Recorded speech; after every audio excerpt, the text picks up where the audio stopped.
tous. Je suis Virginie Grousset, donc au sein de donc je m'occuperai des aspects techniques de ce webinaire et en particulier de la partie questions-réponses. Donc vous avez un module pour pouvoir poser vos questions. N'hésitez pas à les poser au fil de l'eau et je les relayerai donc aux intervenants de ce webinaire, donc à la fin de la présentation. Les slides qui vous seront envoyés dans la journée ou demain matin au plus tard. Et cette session également est enregistrée, donc vous pourrez revoir cette présentation en replay. Je vais donc laisser la parole à Geoffrey Bécassis pour... Alors, je suppose que c'est à moi. Je crois qu'il y a des petits soucis de son, donc j'espère que tout le monde m'entend bien. Virginie, est-ce que le son est correct? Nous avons perdu Virginie. J'espère qu'on m'entend. Vous inquiétez, le son est bon, j'avais coupé mon micro pour pendant votre présentation. Je coupe mon micro. Bon, ça marche. Le vôtre a des petites coupures, mais bon, on va faire en sorte. J'espère que les gens nous entendent bien. Si c'est pas le cas, j'en suis navré, mais bon, ça devrait le faire. Bonjour à toutes et à tous. Merci Virginie pour les mots d'introduction. Donc Geoffrey Bécassis, je travaille à l'ADEME, à la direction des entreprises et des transitions industrielles, qui est une direction qui a notamment la charge du programme d'investissement d'avenir opéré par l'ADEME. Sachant que le programme d'investissement d'avenir est un programme géré par les services du Premier ministre et qui fait appel à différents opérateurs comme la Caisse des dépôts, comme BPI France, l'ANR et donc l'ADEME sur les sujets de transition énergétique. On fera ce webinaire à deux voix, donc moi-même qui fait partie de cette direction sur les aspects plutôt énergie, réseau, biomasse, et Anthony Lelarge, qui est à côté de moi, qui lui est plutôt en charge des sujets liés au transport et au bâtiment.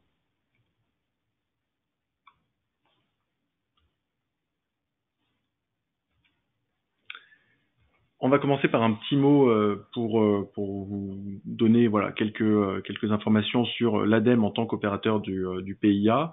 Donc l'ADEME est un opérateur historique puisque on était présent sur le PIA 1. Aujourd'hui, on est au PIA 3.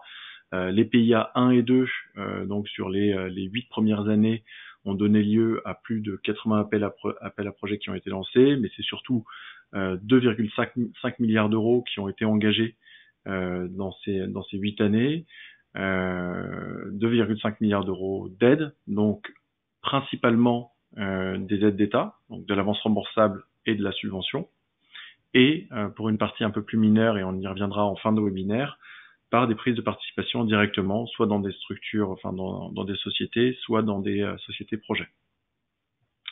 On est plutôt en général sur des projets assez structurants, donc c'est un projet en moyenne, ça va être 7 millions d'euros, en très grosse moyenne. Et après, on a des opérations et notamment une action qu'on détaillera pas du tout aujourd'hui, mais dont on vous en dira juste un tout petit mot, qui est dédiée aux PME, qui là pour le coup va faire du financement sur des petits montants, donc entre 200 et aujourd'hui 500 K euros sur des projets monopartenaires. Voilà, donc globalement, sur 8 ans, ce qu'il faut retenir, c'est l'ADEME a traité des sujets liés à la transition énergétique au sens large, donc soit transport et mobilité, énergie renouvelable, stockage, économie circulaire, et tout ce qui est lié aussi bâtiment à l'industrie et à l'agriculture. Donc voilà. Aujourd'hui, et ce depuis un an, enfin un peu plus d'un an maintenant, le PIA est rentré dans sa troisième phase. Et donc l'ADEME reste opérateur de celui-ci sur 3 actions différentes. Donc la première, qui est une action, comme je disais, complètement dédiée aux PME, donc start-up et PME, qui est le concours d'innovation, qui vise à financer des projets monopartenaires, donc portés par des PME situées en France. Donc il faut vraiment avoir des activités en France. Une PME qui serait typiquement anglaise, mais qui aurait vraiment des activités en France avec des équipes basées en France, serait bien évidemment légitime pour postuler sur cette action. Et c'est une action qui fonctionne par vague. Donc en règle générale, c'est des vagues qui sont renouvelées tous les 6 mois, avec des sujets tournants tous les 6 mois. et la prochaine se clôture le 8 octobre. On reviendra un petit peu dessus un peu plus tard dans la présentation quand on présentera le planning, avec notamment les 5 thématiques actuelles. Voilà, je fais un peu de teasing. La deuxième action, qui est peut-être celle qui nous prend le plus de temps, qui est la plus grosse d'un point de vue montant, c'est l'action démonstrateur et territoire d'innovation de grande ambition, donc DETIGA, l'action démonstrateur, et c'est celle-ci qu'on va détailler particulièrement aujourd'hui dans ce webinaire, avec donc des projets qui doivent être en général coopératifs. Ils peuvent être monopartenaires, il n'y a pas de choix prédéfinis par l'ADEME. Simplement, il y a on va dire des taux de financement qui sont un peu supérieurs quand on est en projet collaboratif, parce que c'est ce qu'on cherche à aider. Après, il n'y a pas de règles en particulier. Donc, dans cette action, il y a aujourd'hui 3 appels à projets qui sont ouverts, qu'on va détailler dans la suite de ce webinaire, avec une clôture qui est au 20 janvier et qui sont ouverts au fil de l'eau. Donc, les 3 appels à projets couvrent l'ensemble des champs de la transition énergétique en dehors de la mobilité. Donc, il y en a un qui est porté sur les systèmes énergétiques, donc tout ce qui est réseau, énergie renouvelable, comment les réseaux s'intègrent aussi dans la ville et dans les territoires. Un qui est sur la bioéconomie et la protection de l'environnement, où on va retrouver des sujets agro, mais aussi de biodiversité, qualité de l'air, etc. Et ensuite, un qui est plus sur l'économie circulaire et l'éco-efficience, à la fois dans l'industrie, l'agriculture et l'eau, où là, on va vraiment parler plutôt process industriel et comment valoriser mieux ces déchets, comment émettre moins de déchets également, etc. En marge de ces 3 appels à projets qui sont génériques et qui sont complémentaires, sachant que il y a potentiellement des zones de recoupement entre certains d'entre eux, mais on les assume totalement, notamment du fait que les modalités de financement sont les mêmes pour les 3 appels à projets. On sort également de temps en temps, et là il y en a un qui est en cours, des appels à projets dits flash, qui sont un peu plus liés à l'actualité. Et donc là, le premier qui est sorti était sur l'hydrogène dans l'industrie, qui s'est clôturé en juin dernier. Et là, il y en a un qui est ouvert actuellement et qui se clôture en novembre et qui est sur, on va dire, qui est lié aux Jeux Olympiques de Paris. Et donc notamment sur la production d'électricité hors réseau. Cette action, elle se multiplie avec un deuxième façon d'intervenir, avec des fonds propres. C'est-à-dire que là, les 3 appels à projets que j'ai mentionnés, ainsi que l'appel à projet Flash, sont avec des mécanismes d'aide d'État, donc subventions et avances remboursables. Il y a une deuxième partie qui, elle, est exclusivement en fonds propres et qui est gérée non pas par l'ADEME, mais par une structure qui vient d'être créée il y a quelques mois qui s'appelle ADEME Investissement. Donc il y a vraiment une équipe dédiée qui gère 400 millions d'euros et qui vise à financer des infrastructures innovantes de type première commerciale. Donc ça, on reviendra dessus, pareil également en fin de webinaire. On en dira juste un mot. Et si vous avez des questions plus spécifiquement sur cette partie-là, on vous dirigera directement vers l'équipe en question. La 3e action, qui elle est une action à part, qui est gérée par une autre partie des services du Premier ministre, qui est l'action transport. Et donc celle-ci s'appuie notamment sur un appel à projet qui s'appelle Accélérer le développement des écosystèmes d'innovation performants.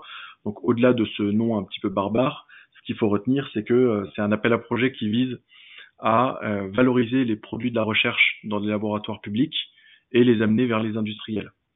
Donc c'est vraiment ce rôle d'interface où on prend un projet qui est allé à l'échelle labo, donc on va dire à TRL 3-4, et l'emmener à un niveau de maturité un peu plus avancé. Donc on va dire on a un proto potentiellement qui peut aller sur le terrain, donc TRL 6-7. C'est vraiment ça l'esprit de cet appel à projet qui touche à l'ensemble des ça peut être du transport maritime, terrestre, ferroviaire, potentiellement même aérien, il me semble, et tous les systèmes de mobilité également. Donc il y a tout le soft qui est derrière qui peut être valorisé. Cet appel à projet, il est ouvert au fil de l'eau et il clôture le 31 décembre. On n'en dira pas forcément beaucoup plus. Donc pareil, si vous avez des questions, on les prendra en fin de session, mais c'est pas forcément l'objet même de ce webinaire. Sur la slide suivante, on va pas y passer trop de temps. L'idée, c'est que vous compreniez un petit peu où on se situe au niveau du PIA en termes de maturité des projets et en termes de montant. Globalement, nos appels à projets couvrent les champs qui vont d'un TRL 5 à 9, à part la petite spécificité que je vous ai mentionnée pour le transport et la mobilité, où on est 3 à 6, et sur ADEME Investissement, où on va vraiment potentiellement démarrer à 8, mais l'idée c'est d'être post-ferme pilote et de faire la première commerciale. Donc là, on est vraiment on est dans l'industrialisation. Au-delà du PIA, un tout petit mot quand même sur les autres activités de l'ADEME, où on finance également des projets plus recherche, donc avec des appels à projets recherche dédiés, qui sont gérés directement par les services techniques, et on finance également des thèses. Donc finalement, grâce à l'ADEME, on a un continuum de financement de l'innovation et de la R&D depuis la thèse jusqu'à l'industrialisation. Je vais laisser la main à Anthony pour présenter l'action démonstrateur plus en détail. Bonjour. Du coup, pour faire le focus sur l'action démonstrateur qui est effectivement l'objet de cette présentation, on a voulu, à travers ces trois nouveaux appels à projets, simplifier la visibilité des appels à projets de l'ADEME. Pour ceux qui connaissaient déjà les dispositifs précédents, on avait jusqu'à présent 8 appels à projets qui reprenaient les thématiques qu'on a à l'ADEME. On a aujourd'hui voulu le simplifier en réduisant à 3 appels à projets, puisqu'il a été constaté typiquement que des projets qui traitent des systèmes énergétiques peuvent avoir en général des démonstrateurs qui sont finalement pas si loin des sujets de l'appel à projet bâtiment, de la même manière que des sujets d'économie circulaire vont souvent se retrouver dans les problématiques de l'industrie. Donc par ce retour d'expérience-là, l'idée est de vous dire que la question de la thématique se pose pas forcément tant que ça pour nous. La volonté de ces 3 appels à projets, c'est vraiment d'être des appels à projets à large spectre qui peuvent capter un maximum de projets, tout en gardant en tête que ces projets doivent avant tout répondre aux critères de sélection qu'on présentera juste après. Donc on retrouve les thématiques que vous avez à droite et dont Geoffrey a parlé. Vous aurez le détail de ces thématiques à la fois dans la présentation, et si vous souhaitez encore plus de détails, on vous fournit les liens des appels à projets qui vous permettront d'aller télécharger le cahier des charges de l'appel à projet. Et à la limite, si on peut vous donner une recommandation dans les contacts que vous pourriez ou dans les mails que vous pourriez nous communiquer par la suite, c'est vraiment de prendre le temps de bien lire ces cahiers des charges et de bien comprendre quelle est les attentes qu'on peut avoir en termes de projet avant de solliciter l'ADEME qui est déjà beaucoup sollicité pour demander juste une réunion téléphonique pour discuter de façon ouverte d'un appel à projet. Pour rentrer un peu plus dans le détail sur le cahier des charges de l'AAP, on est, comme le disait Geoffrey, sur des projets qui peuvent être monopartenaires ou collaboratifs. Pourquoi limiter à 5 partenaires? C'est encore une fois un retour d'expérience de notre part. Au-delà de 5 partenaires financés, on s'est rendu compte que les taux d'échec des projets étaient beaucoup plus importants et que finalement on avait des projets qui pouvaient avorter plus pour des raisons d'organisation de projet que finalement pour l'objet du projet lui-même. Donc on a volontairement limité les projets déposés à 5 partenaires formulant une demande d'aide, tout en sachant que le projet peut également inclure des partenaires non financés qui présenteraient des travaux ou qui partageraient la propriété intellectuelle des développements mais sans formuler de demande d'aide à l'ADEME. Et de la même façon, on peut également avoir des entreprises ou des laboratoires qui ont une contribution minoritaire au projet, qu'on verra dans ces cas-là plutôt apparaître en sous-traitance des partenaires principaux. Concernant la taille des projets, on reste sur des projets à plus de 2 millions d'euros. Là encore, comme le disait Geoffrey, c'est la volonté d'avoir une complémentarité des actions et de pas forcément entrer en collision avec des appels à projets comme le concours d'innovation, qui peuvent déjà aller jusqu'à 5 millions d'euros, ou des dispositifs même qui iraient parfois au-delà de l'ADEME, qui peuvent être traités par BPI France, qui peuvent être complémentaires de nos actions. Au niveau des dépenses éligibles, on est sur les dépenses classiques que vous pouvez connaître si vous avez déjà fait appel au financement de l'innovation publique. Donc, à la fois des dépenses directes qui peuvent être des salaires, les charges associées aux salaires, aussi bien que des dépenses indirectes comme de la sous-traitance ou des autres coûts. Enfin, on a également les contributions aux amortissements. Au niveau des versements d'aide, on est sur des systèmes assez classiques de versement d'une première avance à notification de 15% à la contractualisation du projet si vous êtes financé. Et on conserve toujours un solde de 20% à la clôture du projet, puisque à la clôture du projet, on vous demandera un état récapitulatif de dépenses certifié par un commissaire aux comptes et de l'ensemble des dépenses du projet. Et donc par rapport aux aléas qu'on peut rencontrer en clôture, on doit garder 20% on s'est fixé comme seuil de garder 20% de l'aide à verser. Et ensuite des versements intermédiaires qui sont eux calqués sur la dynamique de vos dépenses dans le cadre du projet. Sur les modalités de remboursement, puisque effectivement ce qui a été demandé dans le cadre des aides d'État qui sont versées par l'ADEME et par les autres opérateurs de l'État, c'est d'avoir un mix en subvention et en avance remboursable, sauf comme vous l'avez vu pour des cas très spécifiques, en l'occurrence pour des grandes entreprises qui voudraient vraiment juste de la subvention mais à un taux vraiment réduit. On est vraiment plutôt nous dans l'approche d'un mix de subvention et d'avance remboursable parce que à travers ce système de financement, l'État estime qu'il partage le risque projet avec l'entreprise ou avec les entreprises. Et donc, ce partage de risque, il doit pouvoir fonctionner dans les deux sens. À la fois, l'avance remboursable peut, entre guillemets, devenir de la subvention si le projet est un échec. Et de cette façon-là, l'État a vraiment aidé l'entreprise à ne pas supporter le coût financier du projet seul. Mais d'un autre côté, si le projet est un succès, l'État souhaite avoir une forme de retour sur investissement. Et donc, ce principe de financement en avance remboursable permet ce retour sur investissement. Donc, on retrouve des modalités de remboursement qui sont celles présentées dans la slide, avec 50% de l'avance remboursable qui est versée, qui va être demandé à la génération du premier euro de chiffre d'affaires des unités d'œuvre issues du projet, ou en fonction de la typologie du projet sur l'avancement projet. On peut effectivement avoir des projets où on considère que le projet permettra à l'entreprise d'augmenter son niveau de connaissance sans forcément être capable a priori de définir un produit déterminé qu'on arrivera à spécifier aussi bien qu'on aurait pu le faire dans d'autres projets. Et dans ces cas-là, on estime que c'est l'avancement du projet et la réussite des différents jalons techniques qui permet à l'entreprise d'avancer. Et pour nous, du coup, la réussite du projet s'observe surtout par cette progression du niveau de connaissance de l'entreprise. Les 50 autres % de l'avance remboursable sont, eux, basés sur un succès commercial.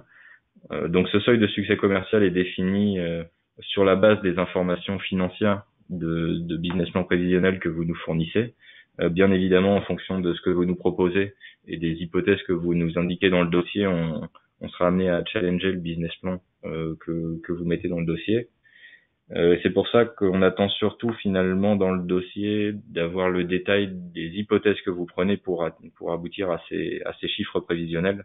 En soi, effectivement, on peut faire tout dire à des chiffres, mais nous, on est surtout intéressé par évaluer la capacité que vous avez à définir le marché potentiel et à définir les opportunités ou en tout cas le potentiel que vous pourriez avoir au sein de ce marché. Au niveau des critères de sélection dont on parlait tout à l'heure, il s'agit vraiment là des critères que vous devez faire, auxquels vous devez répondre à travers le dossier de candidature que vous déposerez, puisque du coup c'est sur la base de cette analyse-là que nous décidons ou non du financement des projets.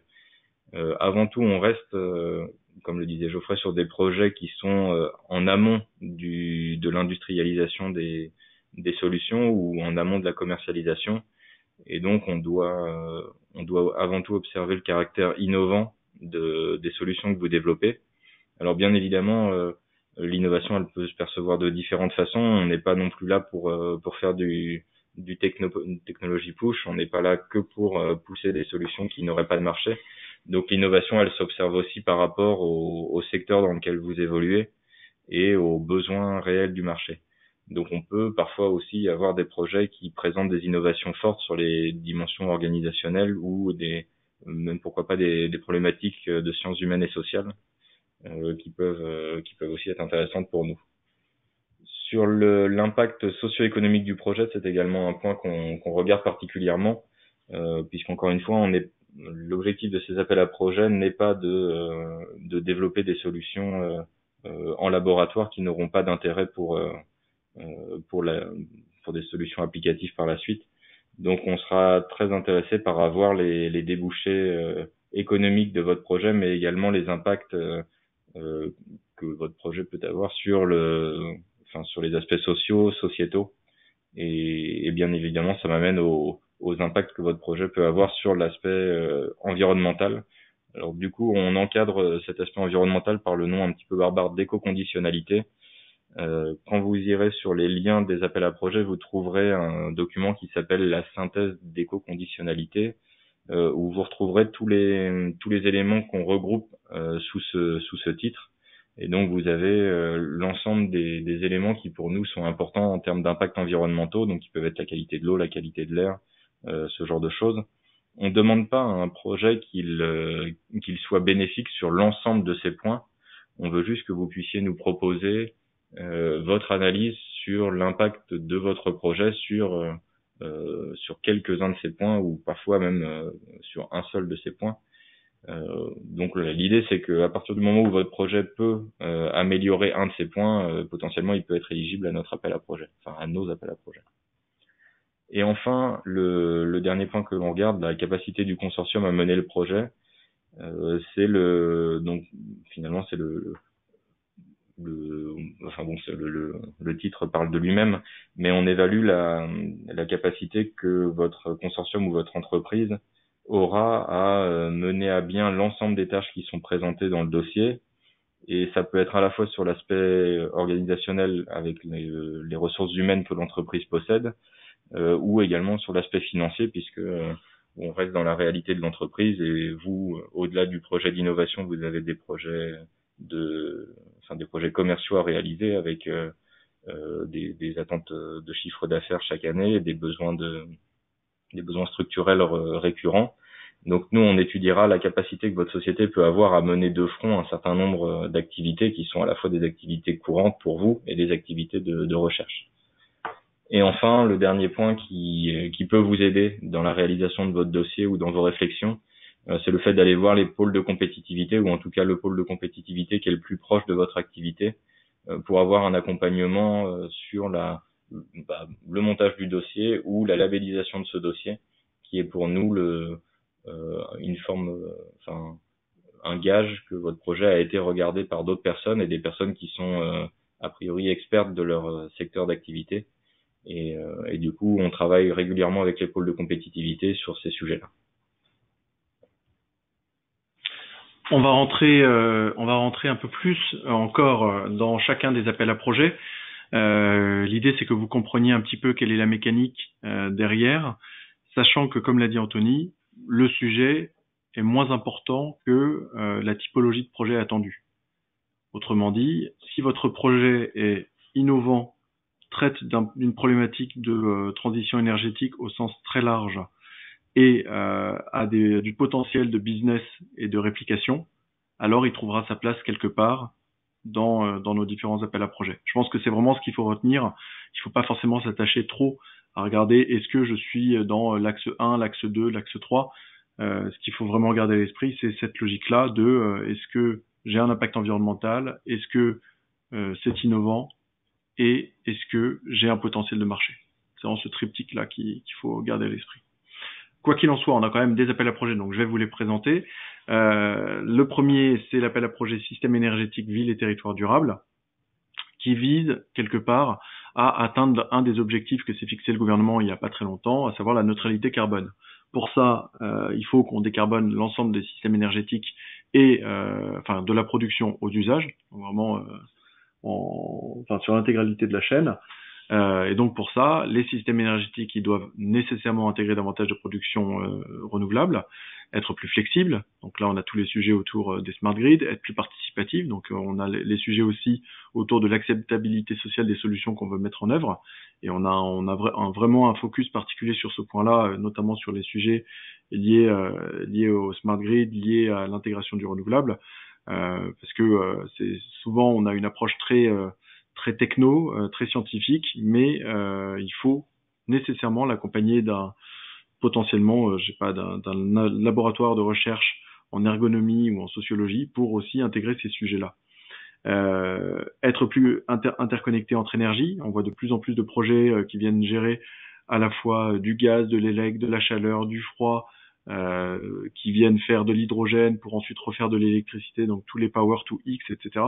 Ça, il y a de plus en plus de sujets là-dessus, et c'est aussi une des raisons pour lesquelles on a souhaité arrêter l'approche en silo et avoir un appel à projet qui soit beaucoup plus large.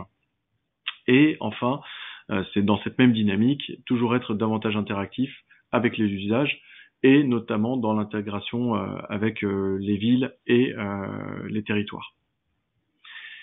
3 axes pour gérer cet appel à projet. Un axe plutôt, on va dire, système, donc vraiment système énergétique optimisé. Donc là, on est sur l'intégration et les différentes interactions entre réseaux et entre vecteurs. Toutes les innovations autour des modèles d'affaires, des services, des technos pour les réseaux énergétiques.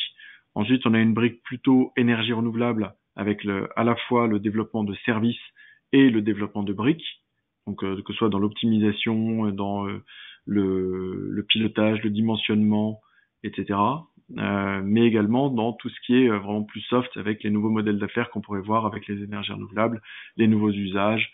On va retrouver aussi potentiellement tout ce qui va être véhicule to X là-dedans, véhicule to building, véhicule to grid, etc. Donc voilà, tous les business models liés à l'intégration du renouvelable. Et le troisième axe, c'est plutôt un axe bâtiment, donc bâtiment, îlot et territoire, avec un focus particulier sur la rénovation, parce que ça c'est un des grands enjeux aujourd'hui que le gouvernement s'est fixé, d'atteindre des objectifs de rénovation fort sur les bâtiments, et on cherche aussi quand même à développer de nouvelles technos, de nouveaux services et modèles d'affaires d'efficacité énergétique, que ce soit à l'échelle d'un bâtiment ou d'un îlot, sur du neuf ou du rénové. Le deuxième appel à projet, celui sur l'économie circulaire et l'éco-efficience dans l'industrie, l'agriculture et l'eau, lui donc vient traiter plutôt des problématiques industrielles et des problématiques de déchets.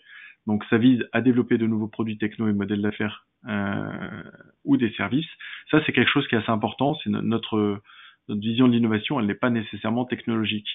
C'est-à-dire que vous pouvez arriver avec un process, vous pouvez arriver avec un modèle d'affaires qui est innovant et on saura financer ce genre de projet.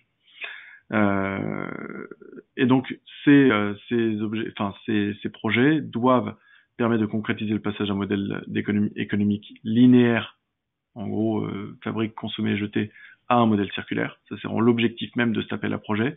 Et celui-ci peut s'appuyer en tout cas sur des solutions numériques, notamment l'intelligence artificielle ou la métrologie. 4 axes sur cet appel à projet, où on retrouve quelque part cette boucle que je viens d'énumérer. Donc d'abord, on peut commencer par mieux éco-concevoir des produits et des solutions. Donc c'est là où on va mettre en place potentiellement l'économie de la fonctionnalité. On va travailler sur la durée de vie, la recyclabilité, l'augmentation des matières premières de recyclage ou de récupération dans les produits. Ensuite, on va travailler sur les process, donc process de production, que ce soit les consommations en eau, consommation en électricité, en matières premières, travailler sur les rejets également, avec le traitement notamment des effluents.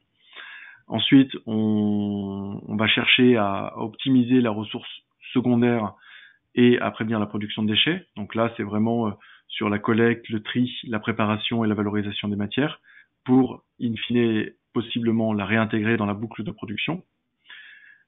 Sinon, si ça n'est pas possible, pour optimiser aussi d'un point de vue matière et énergie. Et on a un axe spécifique sur la gestion du cycle de l'eau. Donc dans cet appel à projet-là, contrairement à celui qu'on verra juste après, là on est vraiment sur le petit cycle de l'eau. Donc c'est plutôt l'eau dans un contexte boucle boucle fermée pour des usages industriels.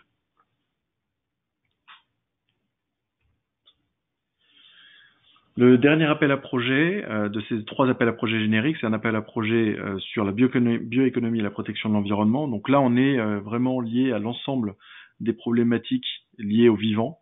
Donc sur la protection de l'environnement, on va regarder la biodiversité, la qualité de l'air, les ressources matière, énergie et eau. Et sur la bioéconomie, donc là, avant, on avait au moins 3 appels à projet qui géraient cette problématique-là. On cherche à adopter de nouveaux modes de production, de valorisation et de consommation des ressources, dont la biomasse. Donc c'est vraiment production de nouvelles ressources, comme les productions algales, d'insectes, etc. On retrouvera ça dans cet appel à projet-là. C'est ce qu'on retrouve d'ailleurs juste en dessous avec les différents axes, qui sont un peu redondants avec ce que je viens de dire, donc je vais pas les répéter, mais vous retrouvez ici l'ensemble des problématiques. Et typiquement, quand je parlais de la gestion de l'eau, ici on est plutôt au niveau, on va dire, nappe phréatique. C'est un peu plus ça l'esprit, donc vraiment un peu plus large. Toujours dans cette action démonstrateur, on va dire un mot maintenant sur les appels à projets flash, où comme je le disais en introduction, l'objectif c'est vraiment de faire un focus particulier à un moment donné sur un sujet qui est souvent lié à l'actualité potentiellement politique. Donc c'est des appels à projets qui sont ouverts de façon assez en mode slot de 3 ou 4 mois. Et l'idée c'est on identifie un besoin potentiel, on regroupe la filière, on prend les bonnes idées, les besoins de celle-ci, on sort un appel à projet dans la foulée et celui-ci il est ouvert pour 3-4 mois et ensuite en général ceux de la filière qui nous ont donné leurs bonnes idées postulent. C'est un peu ça l'esprit. Donc en effet on cherche à avoir des thématiques d'actualité et il y a des modalités de financement et on le verra dans la slide juste ensuite plus avantageuses que dans les appels à projets classiques. Vous avez sur la droite un certain nombre de thématiques pressenties. Il faut les prendre vraiment avec beaucoup de recul, dans le sens où, comme elles sont liées à l'actualité, nécessairement, elles vont bouger. Donc là, il y en a une au moins qui est sortie, c'est éco-générateur, donc sur les Jeux Olympiques, et j'en parle juste après. Il y en a une autre qui avait eu une première vague qui était sur l'âge 2 industrie, c'est le numéro 4 ici. Et ensuite, potentiellement, on avait identifié un sujet, comme je le disais, autour de la rénovation des logements. Il est possible que finalement cette vague soit remplacée par une autre vague, notamment sur l'économie circulaire. Pourquoi ? Parce que oui, il y a la loi économie circulaire qui est en préparation. Et donc, ça peut être intéressant d'avoir un appel à projet dédié sur un champ en particulier, comme les textiles, comment réussir à mettre en œuvre l'économie circulaire dans l'industrie textile, par exemple. L'appel à projet qui est actuellement ouvert, qui est l'appel à projet Flash, démonstrateur de solutions propres pour la production d'énergie hors réseau. Concrètement, on peut le voir comme un appel à projet notamment lié à tout ce qui est groupe électrogène. Il a été sorti avec le comité d'organisation des Jeux Olympiques, ce qui veut dire aussi que potentiellement il y a une vitrine intéressante, mais la contrepartie, c'est qu'il y a une contrainte de temps. C'est un appel à projet qui vise des projets rapides et avec une mise sur le marché rapide. Ce qui veut dire que tout doit être terminé avant 2023. Les objectifs de ces projets, c'est de travailler sur des solutions de fourniture d'énergie hors réseau, donc ça peut être de l'élec, de la chaleur ou du froid, et on cherche à avoir le moins de gaz à effet de serre dans cette production. Nécessairement, et comme tout projet à la DMPIA, on cherche des projets qui soient innovants et modulables. Alors, le modulable, c'est pas nécessaire dans tous les projets, mais par contre l'innovation, ça c'est quelque chose qui est un impondérable. Ainsi, on va chercher des projets qui vont travailler notamment sur la gestion de la demande, le pilotage des flux d'énergie, sur la mutualisation, sur la mise en place de gestion intelligente de l'énergie. Donc voilà, donc c'est vraiment l'optique. J'ai une infrastructure qui est pas forcément pérenne. J'ai besoin d'injecter du réseau dedans, d'injecter de l'élec. Comment est-ce que je peux le faire au mieux sans avoir trop de production carbonée? Les modalités de ces appels à projet flash, donc là c'est le cas pour cet appel à projet là. Alors comme je vous le disais avec la petite spécificité sur le calendrier, mais sinon les modalités seront identiques dans les prochains appels à projet flash. Autrement dit, on est sur du projet mono ou pluripartenaire. La taille du projet est un peu réduite puisque c'est des projets supérieurs à 1 million d'euros. Les financements sont strictement les mêmes. Alors non, c'est pas strictement les mêmes. D'ailleurs, une petite coquille de ma part.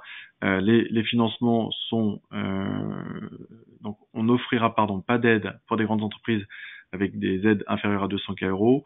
Et il y a deux options, soit c'est 100% d'avance remboursable, soit c'est 2 tiers, 1 tiers. Voilà, 2 tiers d'avance remboursable et 1 tiers de subvention. La chose qui est importante également à noter, c'est les modalités de remboursement qui sont plus favorables là aussi, puisque le deuxième seuil, au lieu d'être à 400 points, est à 200 points, en plus du taux CE qui est négatif aujourd'hui. Donc vraiment des modalités plutôt intéressantes qui peuvent traiter de l'ensemble de ces problématiques-là.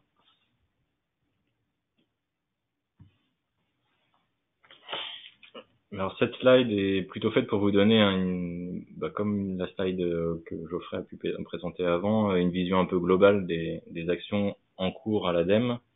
On retrouve donc les 4 appels à projets de l'action démonstrateur que vient de présenter Geoffrey avec les dates.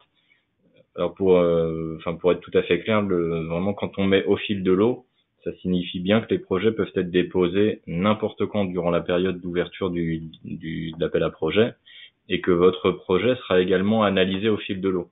On n'attend pas la clôture de l'appel à projet pour analyser votre projet. Encore une fois, c'est un retour d'expérience que l'on a sur les appels à projet investissement d'avenir. L'objectif est de faire en sorte que le financement colle à la réalité du projet et du coup que vous puissiez vraiment avoir, en tout cas c'est notre engagement, une décision de financement 3 mois et demi après le dépôt du dossier considéré comme complet. Et de cette façon-là, vous restez dans la dynamique que vous souhaitez donner à votre projet et on peut vraiment définir des échéances de versement d'aide qui sont cohérentes avec le déroulement du projet. Donc en complément, et pour en dire 2 mots, l'action transport que vous retrouvez également au fil de l'eau qui est ouverte jusqu'au 31 décembre 2019, a priori elle sera réouverte début janvier 2020 pour une nouvelle année d'ouverture durant l'année 2020. Et le concours d'innovation, encore une fois, donc réservé aux PME. Alors pour rappel, si jamais vous ne les avez pas en tête, une PME est une entreprise de moins de 250 salariés et de moins de 50 millions d'euros de chiffre d'affaires ou 43 millions de total bilan.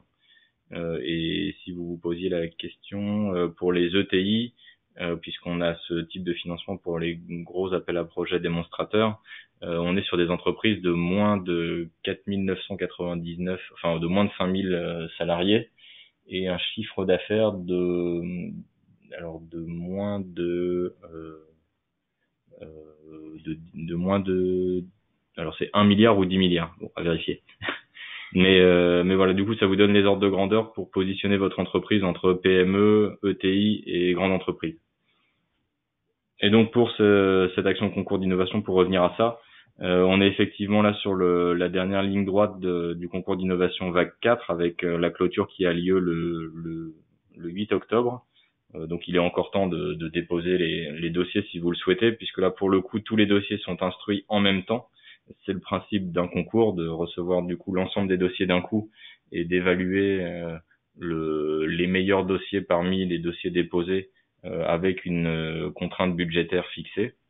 Et donc comme le disait Geoffrey, l'idée est de réouvrir en général 2 vagues par an, sachant que pour l'instant les vagues qui seront ouvertes en 2020 ne sont pas encore tout à fait définies.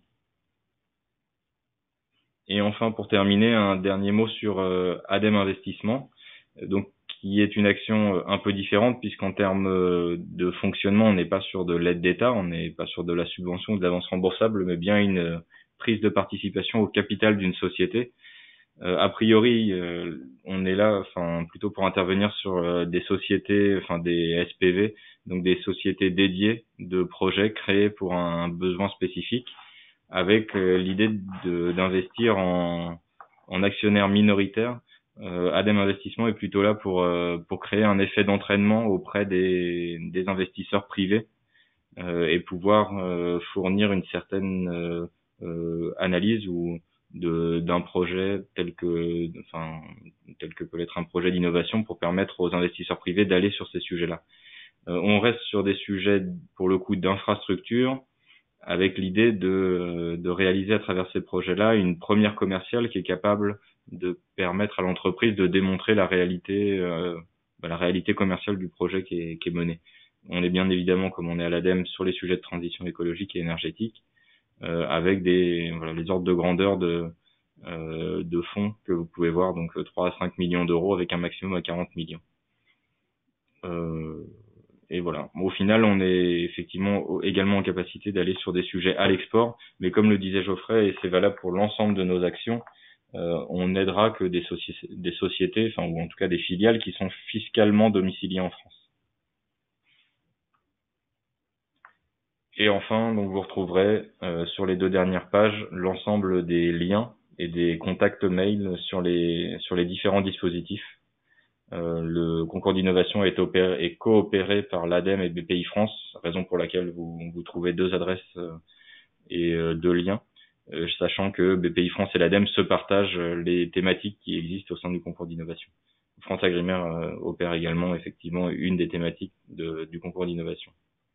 Voilà, et sur les autres pages, les autres liens. Merci de votre écoute et on peut maintenant passer aux questions.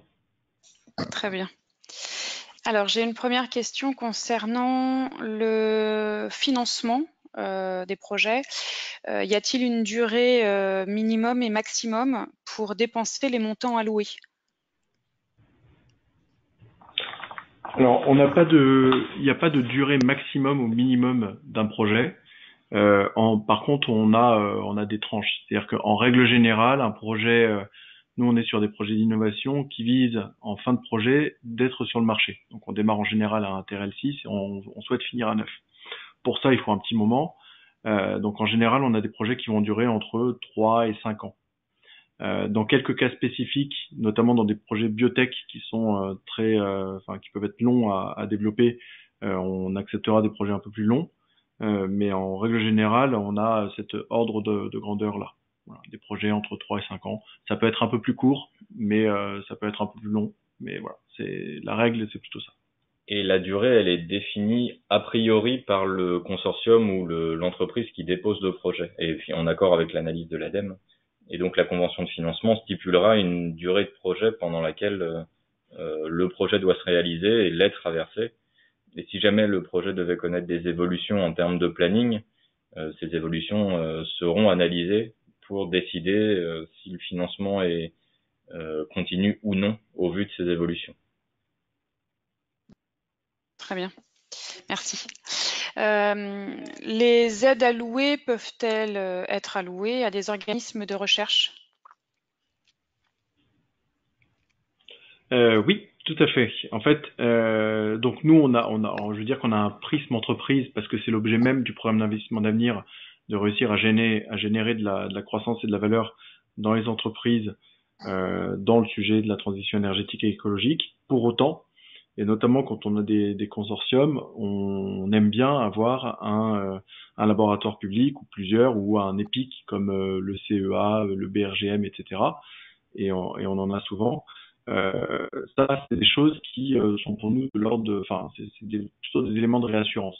D'ailleurs, à ce titre, dans les instances de gouvernance du PIA opérées par l'ADEME, on retrouve donc les services du Premier ministre qui opèrent l'ensemble du PIA, mais également le ministère de l'économie et des finances, le ministère de la transition écologique et solidaire et le ministère de la recherche.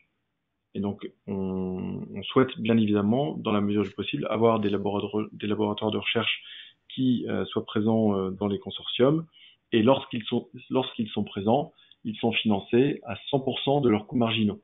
C'est-à-dire qu'on retire les personnels permanents et on va prendre les coûts, notamment des post-docs, etc., des coûts d'amortissement, voilà, des choses classiques. Il y a un petit cas spécifique pour notamment les EPIC qui, en règle générale, sont plutôt financés à 40% de leur coût complet. D'accord. Et là, j'ai une question qui vient compléter cette première réponse. Est-ce que les organismes publics de recherche peuvent être situés hors de France? Alors, ils peuvent être situés hors de France, mais en règle générale, ce seront des coûts qui ne seront pas considérés comme éligibles. C'est-à-dire que nécessairement, ils ne seront pas partenaires, ou alors ils seront partenaires non financés. Potentiellement, ils peuvent être en sous-traitance, et en règle générale, ils ne seront pas considérés comme éligibles. On peut le comprendre parfois quand il y a vraiment des savoir-faire très spécifiques, comme je sais pas, l'école polytechnique de Lausanne, par exemple. Mais nous, si on estime que un laboratoire français pourrait faire la même chose, alors les coûts ne seront pas éligibles. D'accord. Et un laboratoire de recherche peut être dans le consortium? Un laboratoire de recherche peut être dans le consortium. Par contre, une entreprise doit être leader de ce consortium. D'accord, merci. Pardon, si nous sommes une PME innovante, que faut-il favoriser? Plutôt le concours Innove ou les appels à projets démonstrateurs? Là, ça dépend beaucoup de la maturité de l'entreprise ou de la maturité du projet. Alors si en partant dans un cas un peu type ou un cas idéal, on a pu avoir des PME qui sont d'abord venues. Alors le précurseur du concours d'innovation s'appelait les initiatives PME, mais on a pu avoir des PME qui se sont présentées donc à cet équivalent du concours d'innovation pour maturer ou faire avancer un sujet d'étude chez eux. Et ensuite, à l'issue de ce premier projet qui était du coup monopartenaire, ensuite aller travailler dans le cadre d'un consortium avec une entreprise plus grande pour aller donner de l'envergure à cette première solution qui avait été développée et du coup s'inscrire dans le cadre d'un appel à projet plus grand. Donc il n'y a pas de réponse, il n'y a pas une réponse plutôt qu'une autre. Ça dépend beaucoup de la finalité de ce que vous souhaitez développer et de la maturité de la solution actuellement. Tout à fait. Peut-être pour compléter cette réponse, d'un point de vue très pratico-pratique, les modalités de financement sont quand même plus sympas dans le concours d'innovation que dans les appels à projets classiques. Donc si vous avez un projet où naturellement vous êtes en monopartenaire, vous avez plutôt intérêt à aller au concours d'innovation que d'aller sur un appel à projet classique. Et sur l'aspect monopartenaire, on accepte tout à fait qu'il y ait de la sous-traitance quand même. On peut comprendre qu'une PME, vous parliez tout à l'heure des organismes de recherche, qu'une PME ait besoin de certaines études pour avancer des sujets qui peuvent présenter encore des verrous technologiques ou d'autres types de verrous. Donc un projet monopartenaire ne signifie pas que le projet ne fasse pas appel également à des acteurs extérieurs à la PME, mais c'est juste qu'en termes de modalité de financement, nous on ne financera qu'une seule entité qui sera l'entreprise PME qui nous déposera le dossier. D'accord. Et que le projet, qu'il soit porté par une seule entreprise, donc qu'il soit monopartenaire ou pluripartenaire, est-ce que les chances d'être retenu sont identiques? En fait, ce qui va nous importer, c'est la cohérence et le bien fondé du partenariat. Si un acteur vient et qu'il est monopartenaire et que ça se justifie, il a autant de chances qu'un projet qui est pluripartenaire. Nous, ce qui nous intéresse, c'est vraiment la cohérence globale et le potentiel impact sur l'environnement et la génération de valeur. Alors, en effet, on a plutôt tendance à chercher à avoir des projets pluripartenaires parce que ça va permettre d'embarquer la filière. Et donc c'est pour ça qu'on a notamment une bonification à la collaboration. Mais un bon projet monopartenaire aura autant de chances qu'un bon projet pluripartenaire. Merci. Est-ce que c'est le partenaire qui choisit son mode de financement entre la finance remboursable? Alors on va réafficher peut-être voilà, les différentes modalités, notamment sur les 3 appels à projets. Alors c'est le partenaire qui va dire moi je souhaite plutôt avoir 100% d'avance remboursable ou 80-20. Alors les grandes entreprises ont aussi la possibilité d'avoir 100% de subvention avec 10% d'aide seulement, mais gardons à l'esprit qu'elles ne peuvent pas avoir une aide inférieure à 200 000 €. Donc ça va quand même pas faire beaucoup d'aide sur un gros projet. Donc ça, c'est vraiment dans des cas un peu spécifiques. Mais sinon, en effet, c'est bien l'acteur qui choisit la modalité qui lui convient dans, en général, les 2 qui lui sont offertes. Et l'élément sur lequel pour le coup, ça dépend vraiment du projet qu'il dépose, c'est sur la typologie d'aide qui sera considérée en RDI ou en LDE. Donc dans le régime d'aide recherche, développement, innovation ou ligne directrice environnement. Ces 2 régimes d'aide n'ont pas les mêmes attentes. Le régime RDI, on va vraiment retrouver les critères de sélection qu'on a présentés, donc un caractère innovant fort, avec des travaux de recherche et développement plutôt, puisqu'on est quand même là sur des travaux plutôt entreprises et organismes de recherche aval.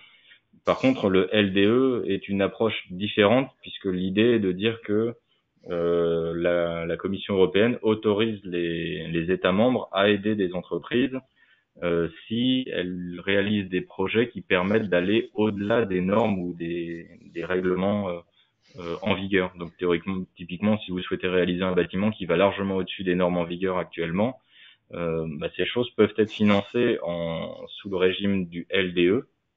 Mais par contre, en fait, la typologie des dépenses n'est pas la même, puisqu'en RDI, on prendra l'intégralité des dépenses pour réaliser le projet, et en LDE, on va considérer un différentiel de coût entre la solution qui est déployée, qui permet d'aller au-delà des normes environnementales, par rapport à une solution de référence qui permet de respecter les normes environnementales en vigueur.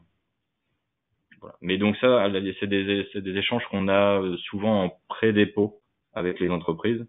Et vous verrez donc dans le cahier des charges qu'on souhaite avoir des échanges en amont du dépôt officiel du dossier pour justement pouvoir positionner vos projets sur ces éléments-là et que vous puissiez avoir, même si c'est un calcul de coin de table au départ, une première estimation du montant d'aide auquel vous pourriez prétendre à travers le projet que vous portez.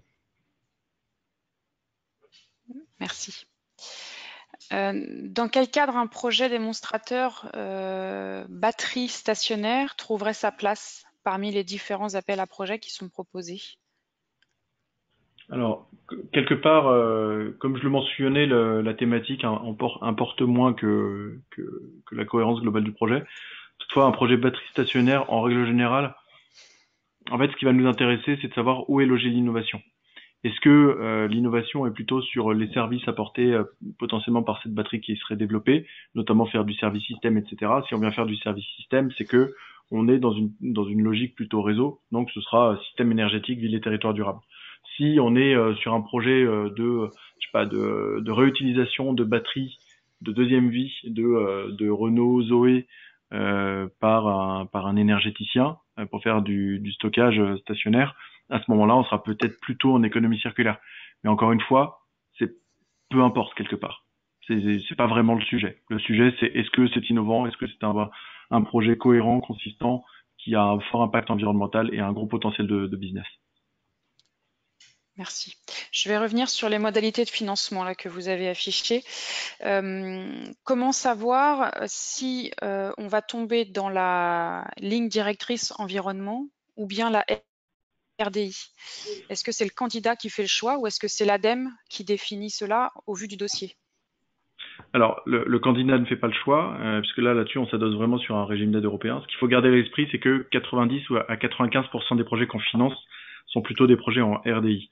C'est-à-dire que vous avez, vous avez des développements parce que vous voulez développer un nouvel algorithme de dimensionnement d'un réseau thermique bidirectionnel. Bah là, vous allez faire vos développements, vous allez développer vos algos. Donc tout ça, c'est des dépenses de personnel, c'est du RDI. Et puis après, vous allez tester en grandeur nature. Et puis voilà, ça, c'est du RDI.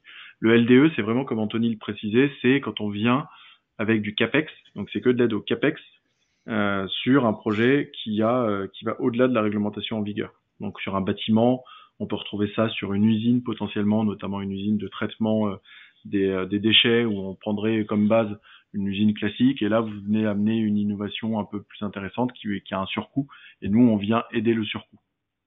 Mais donc ce qu'il faut garder à l'esprit, c'est que 90% des projets sont plutôt des projets RDI. Merci. J'ai une question donc sur les fonds propres. La règle des fonds propres est-elle valable dans les appels à projets? C'est-à-dire, est-ce que le montant de financement est capé au fonds propres de l'entreprise?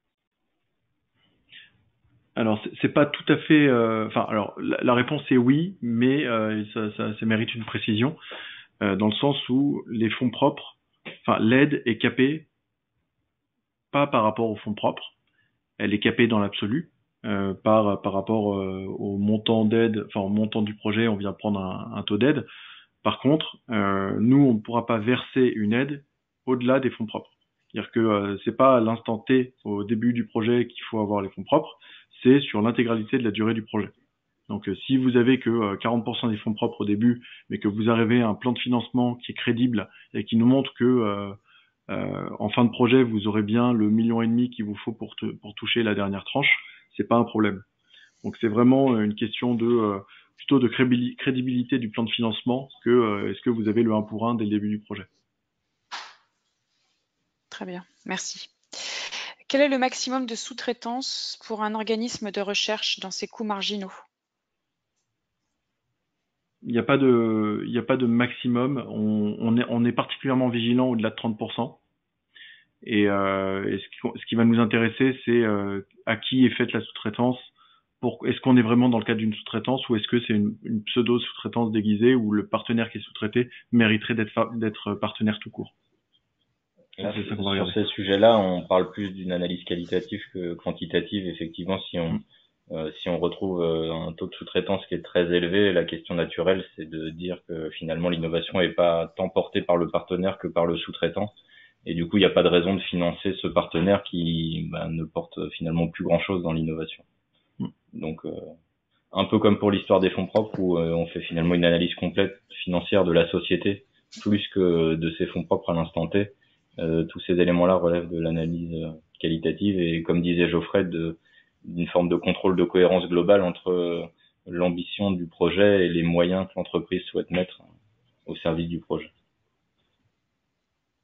Très bien. Je vais vous poser une dernière question. Est-ce que vous avez une connaissance des prochaines dates des appels à projets Flash à venir? Alors, les appels à projets Flash, c'est vraiment un truc un peu particulier avec lequel il faut prendre quelques pincettes. Mais je vais reprendre le calendrier qui est là. Dans l'esprit, potentiellement, il y aura un AAP Flash avant la fin de l'année 2019. Le truc, c'est que je ne sais pas vraiment quelle sera la thématique. Et ce sera la même chose pour les prochains. Donc, il y aura potentiellement, on va dire, peut-être 2 appels à projets Flash par an sur des thématiques qui ne sont absolument pas déterminées. Je peux pas être plus précis que ça. Par contre, ce que je peux vous dire, c'est que sur les 3 appels à projets génériques, qui aujourd'hui clôturent le 20 janvier 2020, ce qui est potentiellement prévu, c'est que, on va dire début 2020, on va se dire, bon, est-ce qu'on a encore du budget? Oui, on a encore du budget, donc on relance ces appels à projets Flash sur un an, avec une clôture qui sera vraisemblablement en janvier 2021. Et les modalités devraient être peu ou prou les mêmes, les thématiques peu ou prou les mêmes, etc. Donc là, le 20 janvier, c'est une première échéance, mais ce sera pas définitif. Et en complément sur les appels à projets Flash, sachant que c'est des appels à projets courts sur un temps relativement restreint, à chaque fois qu'on aura une thématique identifiée, l'idée est que nos services aillent au plus tôt et au plus vite auprès des filières ou des pôles de compétitivité concernés, pour de toute façon porter à la connaissance de l'écosystème l'existence de ce dispositif. Donc dans tous les cas, si jamais un jour vous êtes concerné de près ou de loin par une des thématiques de l'AP Flash, vous serez forcément informé par un biais ou par un autre. Et nous, de notre côté, dès qu'on a l'information, même si l'appel à projet n'est pas publié, on fera en sorte de la même façon de communiquer un peu en amont pour permettre la réalisation des dossiers par les candidats dans de bonnes conditions. D'accord. Et l'action démonstrateur sera-t-elle reconduite? Alors c'est un peu ce que je viens de dire, dans le sens où au-delà du 20 janvier 2020, vraisemblablement l'action sera reconduite pour un an avec une clôture en janvier 2021. Ok. Mon appel de la dernière question a suscité de nouvelles questions. Donc, on va prendre encore peut-être 2 minutes pour répondre aux dernières qui sont arrivées. Donc, un participant souhaite revenir sur la notion de fonds propres. On parle de fonds propres entreprise ou de mise de fonds de la part du partenaire. Autrement dit, le financement ne vient pas des fonds propres d'une entreprise au sens strict. Alors nous, on parle vraiment des fonds propres de l'entreprise. Donc on va demander aux partenaires du projet, ou enfin aux partenaires avec un X et un S, de nous fournir leur bilan. Et c'est à la lecture du dernier bilan en date qu'on évaluera le niveau de fonds propres de l'entreprise et qu'on pourra lui dire le montant d'aide qu'il est possible de verser. Comme disait Geoffrey, on peut toujours calculer une aide potentielle, sachant qu'on sera limité sur le versement de l'aide qui est possible. Mais on parle bien des fonds propres et pas d'une lettre qui indiquerait que l'entreprise accepte de mettre tant d'argent dans le projet. Très bien. Alors, peut-être que la question que je vais vous poser nécessitera des précisions, vous me le direz. La thématique autoconsommation est-elle mise en valeur par l'un des appels à projets qui sont proposés? Alors, quelque part, c'est un peu la même thématique, c'est un peu la même question que le stockage. Peu importe.